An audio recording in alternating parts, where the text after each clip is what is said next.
Olá, gente. Estamos em mais um dia, mais uma quarta-feira reunidos aqui em Brasília para prosseguirmos nos comentários do livro Um Modo de Entender, Uma Nova Forma de Viver, ditada pelo Hamed. Hoje introduzindo o capítulo 23, chamado Apreço Fisiológico. O recém-nascido traz consigo das vidas pregressas mentalidade e sensibilidade suficientes para interagir ou reagir aos atos e comportamentos positivos ou não dos adultos com os quais convive.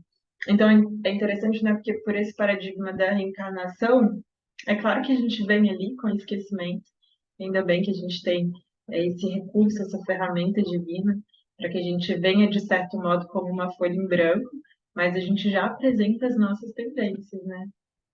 Ou seja, de algum modo, a gente já vem com essa mentalidade e com essa sensibilidade, a depender do espírito mais ou menos aguçado, né? Mas de algum modo a gente já está entendendo, né? Ali os nossos pais, entendendo os comportamentos, entendendo os atos. E eu me lembrei de uma coisa que foi muito marcante para mim.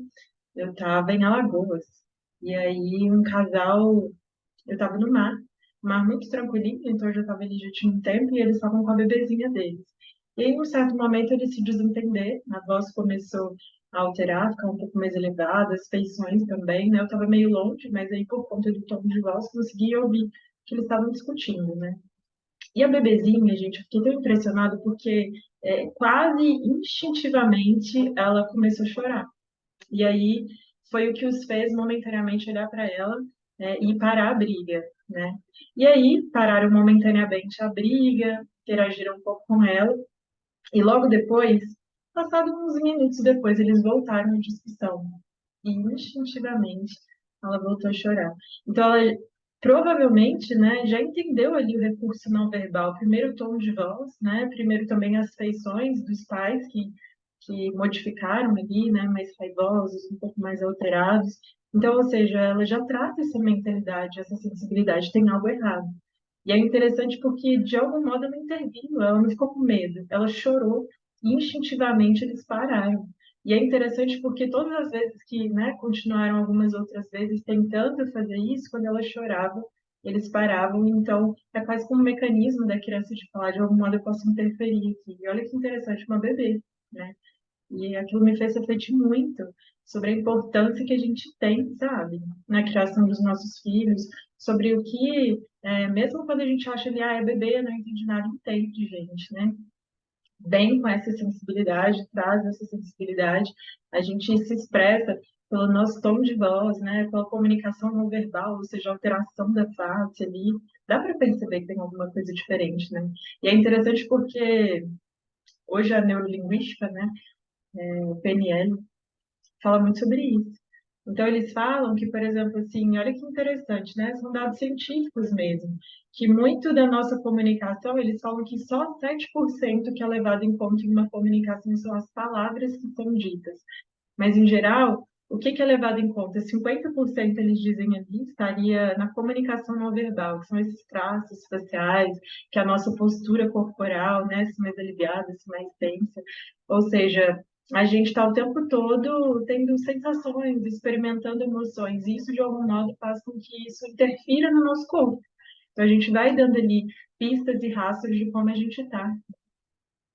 E que o restante, né, 7% seriam as palavras aí, 50% essa linguagem não verbal e o resto, tom de voz.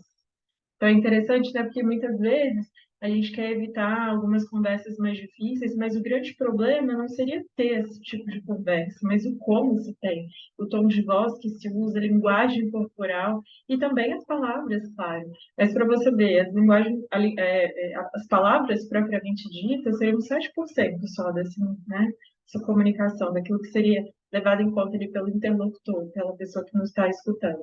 Mas é muito mais essa comunicação verbal, são muito mais esses gestos, né? Muito mais o tom de voz. Né? Então, que a gente saiba ver tudo isso. E com os nossos recém-nascidos não seriam diferentes, né? Não obstante, há pessoas que são de parecer que não se educam os recém-nascidos, uma vez que ainda não desenvolveram integralmente os órgãos dos sentidos. Existe, todavia, uma educação inarticulada e inconsciente adquirida pelo bebê, que pode ter origem nas atitudes dos pais, mas totalmente despercebido deles. Então, o que ele está falando aqui, né? Muita gente que acha, olha, não tem que lidar com recém-nascido, não tem que ter uma educação, eles não sabem muito bem, né? E pelo contrário, sabe? Existe toda essa educação, né, inarticulada e inconsciente que vai sendo adquirida pelo bebê. Vai vendo a dinâmica da casa, vai vendo como os pais reagem às situações, vai vendo as feições, vai vendo o tom de voz, né? E isso vai fazer com que a criança gere um pouco, fique mais tranquila ou fique estressada, ansiosa. Isso já vai sendo ali gerado desde o início, né? Sem contar da fase gestacional, mas também da própria dinâmica da casa, da dinâmica da família. A criança vai assumindo papéis, às vezes de proteger determinado, ou o pai ou a mãe, né? Ou perceber uma conduta mais agressiva ali do outro. Ou seja, toda uma educação inarticulada e inconsciente, ou seja, está acontecendo. Se a gente está percebendo ou não, como essa criança está sendo educada, que estímulos ela está sendo disposta, pode ser até que a gente não perceba, mas está acontecendo, está gerando consequências na vida dessa criança também. Os bebês possuem a capacidade de estesia, do grego sensação, uma característica congênita. Em outras palavras, a sensibilidade mental, emocional e espiritual inerente a todo ser humano. Essa faculdade de perceber e captar informações sobre as mudanças do meio, externo e interno, de a elas reagir através das sensações, está presente em toda criança, ainda mesmo quando ela não fale nem entenda corretamente o que dizemos. Então, também é muito interessante ali, né? Toda essa linguagem mesmo inarticulada, ela vai percebendo as mudanças, seja internas, seja do meio externo, né? Ali dos pais, do ambiente em que ela está. E como eu disse, isso vai trazer determinadas consequências para a vida dessa criança, né? Então, vivenciou muitos abandonos, vivenciou muitos traumas ali na infância, é natural que essa pessoa crie um padrão um pouco mais perceptível para esses micro, né, para esses micro detalhes de, olha, estou começando a perceber que tem alguma coisa errada, né? E muitas vezes essa raiz está lá atrás, né? Cada um de nós renasce para aprender e crescer sempre, abordando a nova existência com os olhos curiosos de um eterno aprendiz, livre para usar as vocações e disposições naturais. E isso aqui também é muito interessante, né? Cada um de nós renasce o quê? E por que que a gente renasce mais ou menos com uma folha em branco, que a gente já vem com algumas tendências, mas é na infância que a gente consegue modelar um pouco mais esse espírito, né, que nos é trazido, que nos é colocado ali nas nossas mãos para que a gente possa educar, né? E nós mesmos, como espíritos que somos, nascemos um pouco com essa folha em branco para que a gente aprenda, né? Para que exposta novas realidades, aquela família onde a gente está, que é compatível com os aprendizados que a gente tem que viver. E é bonita essa ótica espírita, né, da reencarnação, porque cria uma lógica muito interessante de você saber que você está na família mais adequada para fazer os aprendizados necessários, né? Então, é interessante que muitas crianças, conheci hoje já adultos, algumas crianças, por exemplo, que foram abandonadas pelos pais quando crianças e foram para casa de adoção e acabaram não sendo adotados, ou seja, foram criados ali em um contexto bastante difícil ou foram devolvidas eventualmente, né? Você vê que se aprenderam, porque ou se tornam crianças muito traumatizadas, né? Aliás, adultos muito traumatizados, né? Ou se torna esse tipo de adulto, ou então ressignifica, né, toda a história e conhece exemplos assim maravilhosos de pessoas assim que ressignificam a vida e que sabem renascer em vida. Ou seja, eu precisava daquilo, aquela experiência meio ruim na infância me fez criar valores para ter uma família saudável, para agora que a minha vez ter a possibilidade de escolher melhor um parceiro afetivo. Então, você vai vendo que essas pessoas souberam ali ressignificar aquilo que viveram. Olha, esse fato de ter convivido ali com muitas crianças, né, eventualmente numa casa de adoção ou algo assim, né, fez com que eu fosse mais flexível, mais tolerante, que eu desenvolvesse a habilidade de conviver com as pessoas, eu de me adaptar muito bem às mudanças, às circunstâncias.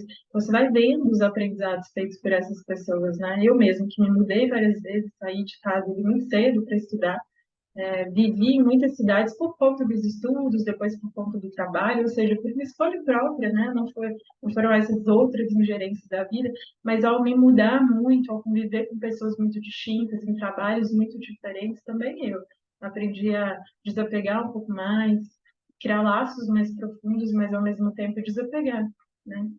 Também aprendi tantas outras coisas, então você vai entendendo, vou me tornando mais tolerante, vou tornando mais flexível, e aí você vai percebendo que, na verdade, as necessidades da sua alma são essas. Então, você não está ali naquelas circunstâncias à toa, com aquela família à toa. Então, é isso. A gente vem como esse aprendiz, livre para usar as nossas vocações e disposições naturais. Então, a gente também fala, né? A gente vem com certas tendências, tendências de alma, tendências de talentos naturais, e que a gente vá se descobrindo ao longo do tempo. Porque é isso, o tempo faz brotar dentro de nós se a gente permite esse acesso. O tempo faz brotar aqueles nossos talentos mais inatos, aquilo que a gente talvez não tenha ainda tão desenvolvido, mas que a gente pode desenvolver, mas que já está ali em latência, né? A gente veio também para desenvolver habilidades, para criar cada vez mais talentos, outros também, mas para trazer à tona aquilo que a gente já é, essa individualidade bonita que cada um é, né? Os preconceitos internalizados no berço levam as crianças no futuro, as inseguranças, as fobias, as doenças psicossomáticas que vão tolher ou distorcer a formação da sua mentalidade. Então, né, muitas vezes questões profissionais, ou se o pai não entende de muito o jeito do filho, considera inadequado, se torna uma criança que no futuro pode fazer tudo a qualquer custo para agradar, para ser aceito, para ser amado, né? E olha os traumas que isso vai criar, olha as chagas que isso é, que é uma feridinha na infância pode se expandir e crescer e ficar muito maior ali na fase adulta, né? Ou que tem certa tendência profissional, seja para arte ou alguma outra coisa que o pai não considera viável, às vezes economicamente, vejo não é um julgamento, né? É, os nossos tutores, os nossos pais, professores, com certeza tentam fazer o melhor. Nem sempre, de fato, conseguem, né? Mas é entender. A culpa não é muito deles também, mas entender esse nosso papel, às vezes como pais, às vezes como tutores de outras crianças, de trazer o melhor dessa criança à tona, e não fazer com que ela fique moldada ali ao que a gente deseja, ao que a gente espera, né? Mas muitas vezes essa criança que vivenciou isso, não, isso não dá dinheiro, isso aqui não é legal, né? Alguma escolha de profissional que a criança já demonstra ali na infância. Isso pode o quê? Pode tolher. Uma pessoa que viria ali, às vezes, desempenhar esse papel na fase adulta, pode ser tolhida de tal forma que acaba realmente indo por outros caminhos, né? Ou mesmo criando essa insegurança, né? Ou seja, aquilo que eu sou não é bom o suficiente, então eu tenho que fazer outra coisa, então eu tenho que fazer algo para agradar. Então você vai vendo ali a série de consequências que podem ser criadas a partir disso, né? Apesar dos adultos reconhecerem no íntimo a singularidade dos filhos, continuam impondo conceitos, ideias e tentando fazer deles seres idealizados, segundo a sua expectativa fantasiosa de perfeição e seu modelo de felicidade. E é muito interessante, né? Acho que, na verdade, é extremamente desafiador educar, que a gente tem as nossas próprias tendências, a gente tem aquilo que a gente considera um pouco mais adequado, um modo de vida ali um pouco mais ideal, a gente tem isso, né? E me parece extremamente desafiador, às vezes, conviver mesmo com filhos que pensam muito diferentes, que você já percebe que são muito distintos, né? Às vezes, da família como um todo. Mas, gente, são seres singulares, né? E aí não cabe colocar neles os nossos preconceitos, as nossas expectativas, né? Muitas vezes você vê pais que não tiveram muitas oportunidades e numa tentativa de fazer com que aquela criança tenha acesso ao que não tiveram, tentam suprir necessidades que são deles e não das crianças. Então, muitas vezes, estão ali projetando sonhos nos filhos que eles não conseguiram realizar. Mas veja bem, cada um é cada um, né? Então, o filho vai ter ali o seu próprio caminho, as suas próprias escolhas profissionais. Claro que a gente faz essa parte de guiar, essa parte de entender, mas a escolha no final é deles, né? E a nós cabe desenvolver a nossa própria vida. Ou seja, se não me foi possível naquela época fazer isso, que é um sonho para mim, faço agora, já mais tarde, né? E você vê também ali pessoas próximas, assim, que incrivelmente fazem isso, né? Nos seus 60, 70 anos, que então... é, e a expectativa de vida hoje em dia é maior, né? Ou seja, que em algum tempo da vida não puderam fazer isso, mas em vez de projetar esses sonhos nos outros, deixa eu pegar esse sonho da minha alma, deixa eu pegar esse projeto, essa idealização, deixar de lado, né? Ou seja, não querer impor ao meu filho isso, faço eu, né? Se isso é tão importante para mim, faço eu, porque eu me realizo. E a gente fala muito aqui isso, né? Vim só nessa vida, vou voltar só. Então, apesar de compartilhar momentos incríveis com os nossos pais, familiares, cônjuges, amigos, né? A gente tem mesmo essa trajetória mais solitária. Solitária não no sentido de estar só, né? Ali de não ter ninguém, não, né? Mas essa solitude que se diz que é estou bem comigo, tomo as rédeas da minha vida e cumpro os ideais a que me propus, né? Vejo os meus talentos, tento empreender isso na minha vida, não na vida do meu parceiro, não na vida dos meus filhos, não na vida dos meus sobrinhos, não, faço isso por mim, comigo, né? Sob pena da gente ficar realmente projetando isso nos nossos filhos, nos nossos parceiros, enfim. As regras e normas sociais rígidas e injustas elaboradas por uma sociedade conflitada e desarmônica estabelecem uma visão dualista entre masculino e feminino, desrespeitando e desmoralizando a individualidade das consciências em desenvolvimento. Então, isso também é muito interessante, né? A gente percebe ali que cada criança ela apresenta mesmo, ou seja, e nós também apresentamos dentro de nós energias masculinas e energias femininas. Então, muitas vezes a gente quer colocar em caixinhas separadas, olha, menino faz dessa forma, menina é desse jeito, né? Sem perceber ali a singularidade daquela criatura também, de entender, tá tudo bem ela ser um pouco mais sensível e ser um menino, tá tudo bem ela ser um pouco mais, né? A menina também, às vezes, com traços um pouco mais masculinos, tá tudo bem, é o jeitinho dela, né? Não é tolher isso, não é colocar numa caixinha de que isso você não pode fazer, mas ir percebendo ali a singularidade da criança, né?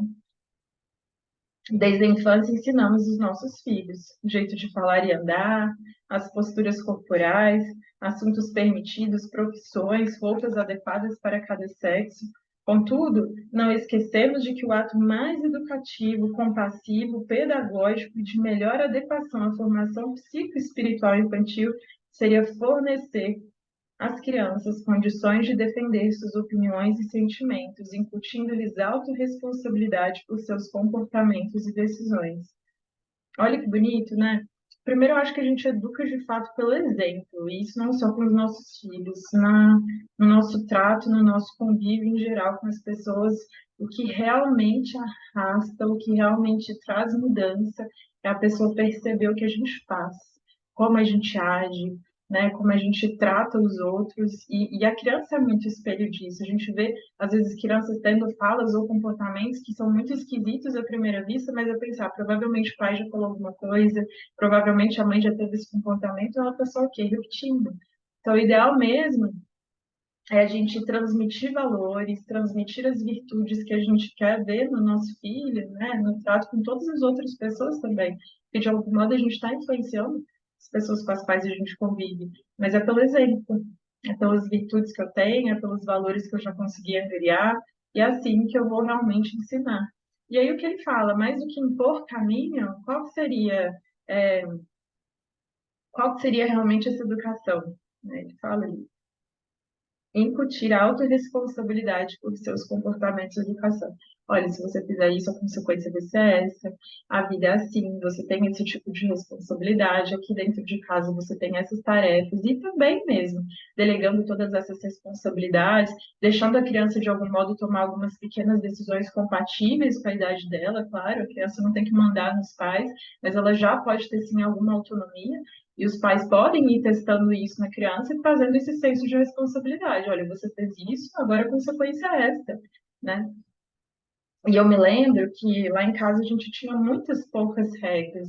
Claro, eu acho que os meus pais percebiam já a nossa tendência que não precisava ali o tempo todo impor, mas eles falavam uma coisa que eu achava muito assim, e que sempre foi algo que me tocou profundamente, me trouxe esse senso de autorresponsabilidade. É, olha, o dia que você fizer algo que vai atrair a minha confiança, nesse dia as regras vão ser mais rígidas e mais bem estabelecidas. Por enquanto eu te dou essas diretrizes e você sabe seguir, ótimo, você não precisa de regras tão rígidas.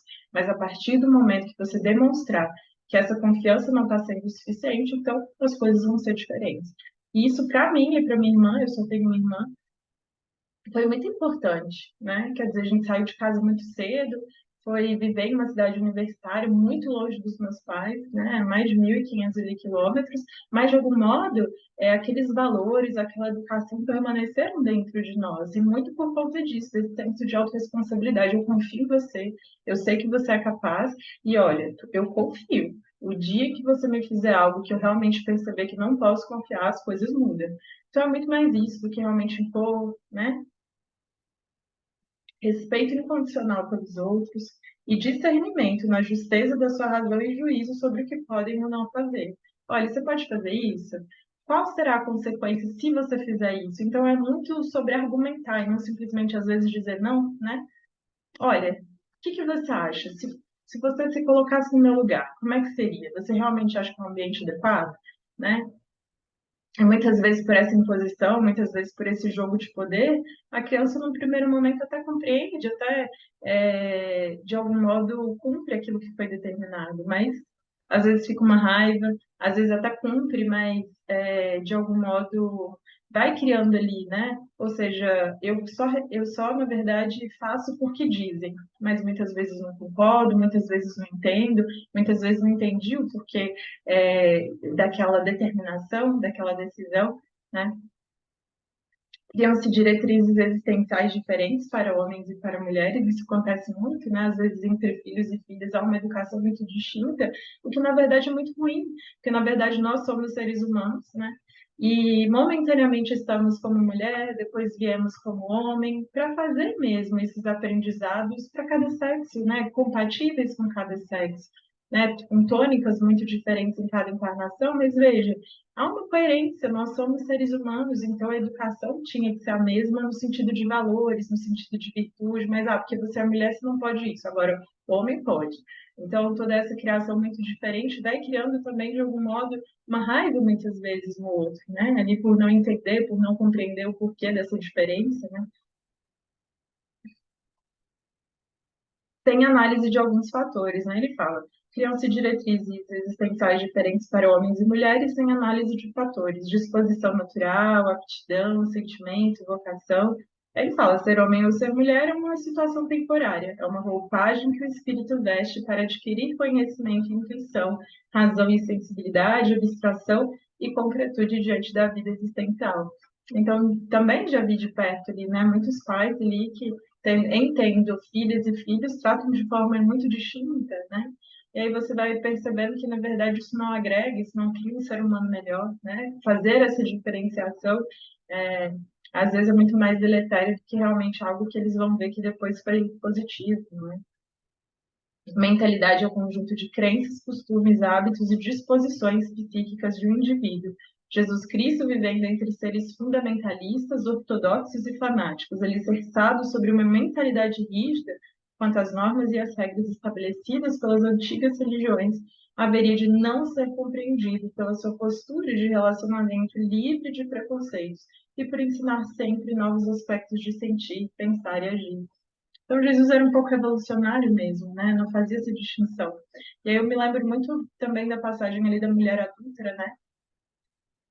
Em que, na verdade, era um costume naquela época que a mulher fosse de fato apedrejada. E ele traz todo uma nova mentalidade, uma nova forma. Primeiro, olhe para você, será que você, se não fez isso, já não fez alguma coisa da qual você se arrependa, né?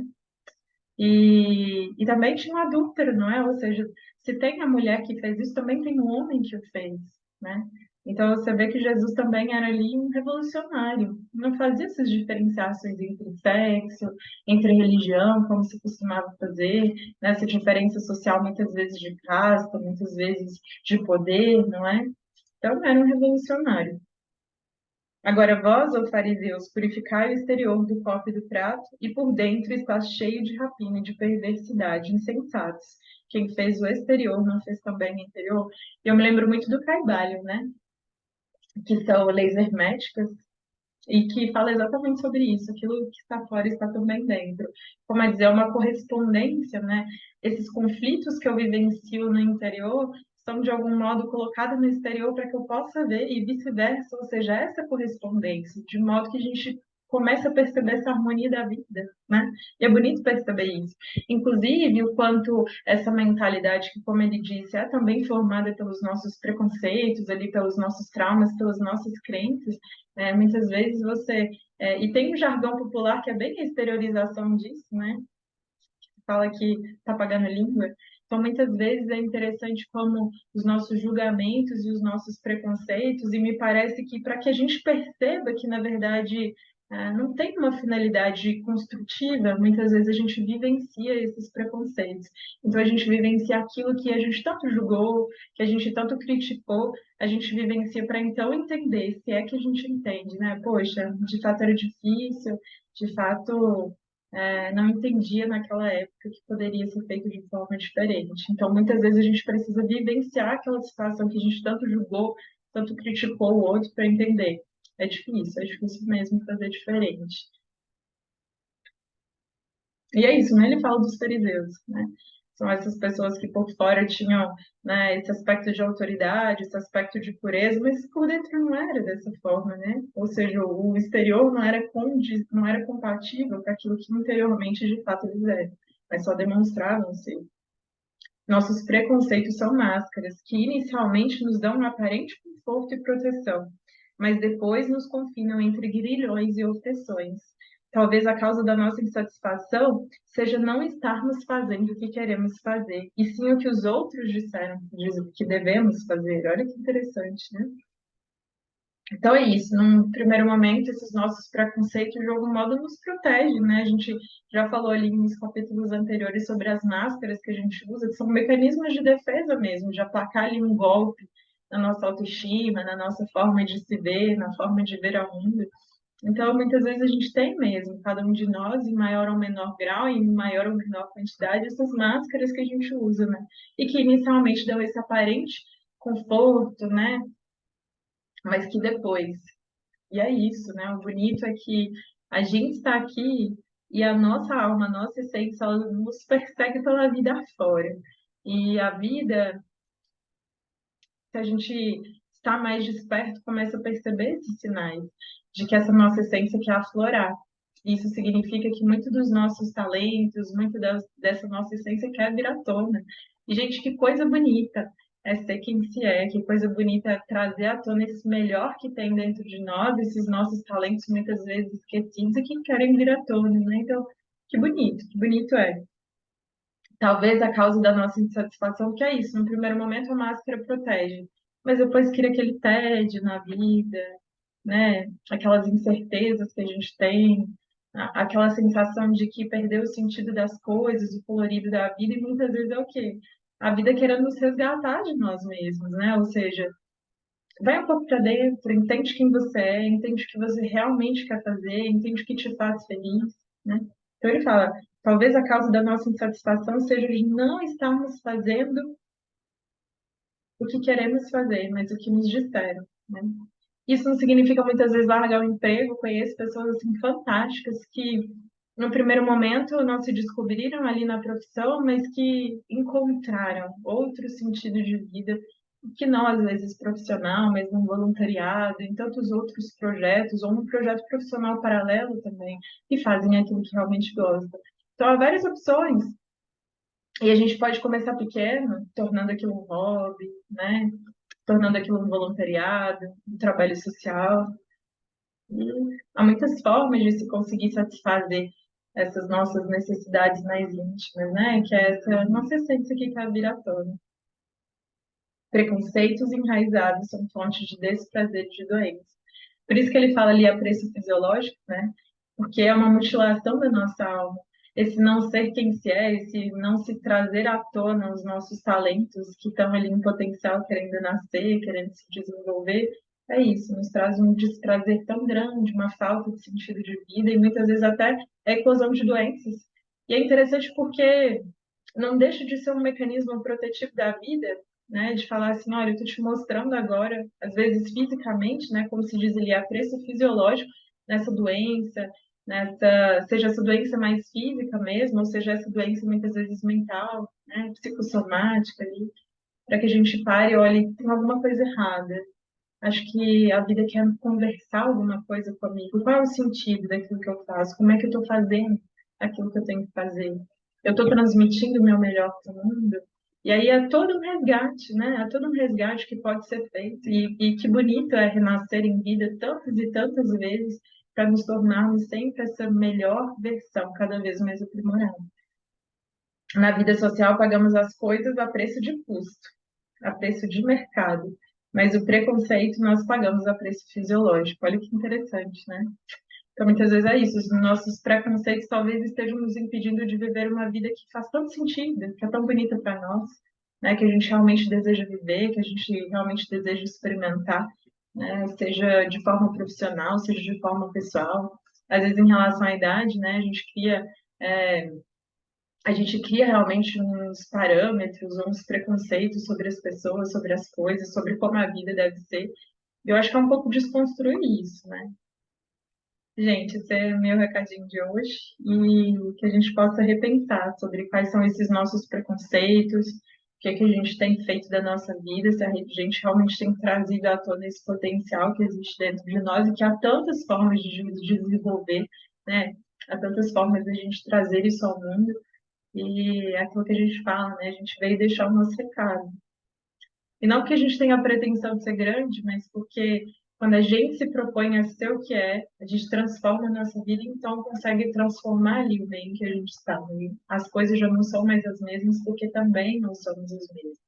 Para que a gente possa se encontrar no mundo, né? Sob pena da gente ter que vivenciar ali algumas dores, algumas faltas de sentido de vida, algumas depressões, ansiedades, ou até mesmo algumas doenças físicas, né? Como se diz, os preconceitos a gente paga preço fisiológico. É interessante pensar sobre isso.